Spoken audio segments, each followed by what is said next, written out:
ആധുനിക യന്ത്രവൽക്കരണത്തിൽ ഓർമ്മകളാകുന്ന പരമ്പരാഗത തൊഴിലുകൾ, പാരമ്പര്യത്തെ പിന്തുടരുന്ന ഇരുമ്പാലകൾ. This news is brought to you by ഇനി സംശുദ്ധമായ സ്വർണം ചെറുപുഴയിൽ.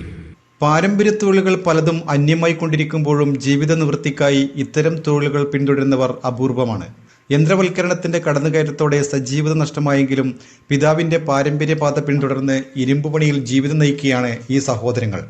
ആലക്കോട്ടെ ആദ്യകാല കൊല്ലപ്പണിക്കാരനായ മീത്തലപ്പുരയിൽ കണ്ണന്റെ 2 മക്കൾ ഇപ്പോഴും പിതാവിന്റെ പാത പിന്തുടർന്ന് തന്നെയാണ് തൊഴിലെടുക്കുന്നത്.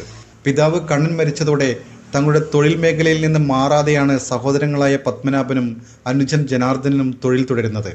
ആലക്കോട് ടൗണിൽ നടത്തിവരുന്ന പണിശാലയിൽ ചൂടിനും തീപ്പൊരിക്കും ഒട്ടും കുറവില്ല.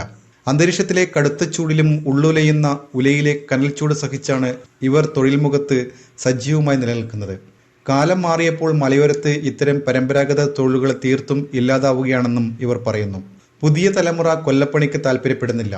മുൻകാലത്തെ വിദഗ്ധ തൊഴിലാളിയായ കണ്ണന്റെ 7 മക്കളിൽ 2 പേർ മാത്രമാണ് ഇപ്പോൾ ഇരുമ്പ് പണിയിൽ പിതാവിന്റെ പാത പിന്തുടരുന്നത്. മറ്റുള്ളവർ അധ്യാപകരും സർക്കാർ ജീവനക്കാരുമാണ്. മുമ്പ് പെരുനിലം ഭാഗത്ത് താമസിച്ചിരുന്ന ഇവർ 25 വർഷമായി ആലക്കോട് NSS ഹയർ സെക്കൻഡറി സ്കൂളിന് സമീപത്താണ് താമസം. മൂത്ത മകനായ പത്മനാഭൻ 55 വർഷത്തോളമായി ഈ തൊഴിൽ ചെയ്യുന്നു. ഇപ്പോൾ 70 കഴിഞ്ഞ ഇദ്ദേഹം പ്രായാധിക്യത്തിലും ഉലിയുടെ ചൂട് സഹിച്ച് തൊഴിലിൻ്റെ താളത്തെ സ്വീകരിക്കുന്നത് തലമുറയായി ലഭിച്ച തൊഴിലിനോടുള്ള സ്നേഹവും ആത്മാർത്ഥതയും കൊണ്ടാണ്. പുതുതലമുറയ്ക്ക് സംഭവിച്ച മാറ്റത്തെ വിലയിരുത്തുമ്പോഴും പാരമ്പര്യ തൊഴിലിൻ്റെ മഹത്വം കൈവിടാതെയാണ് ഇവർ തൊഴിലിനെ സ്വീകരിച്ച് ആവും കാലത്തോളം നിലനിർത്താൻ താല്പര്യപ്പെടുന്നത്.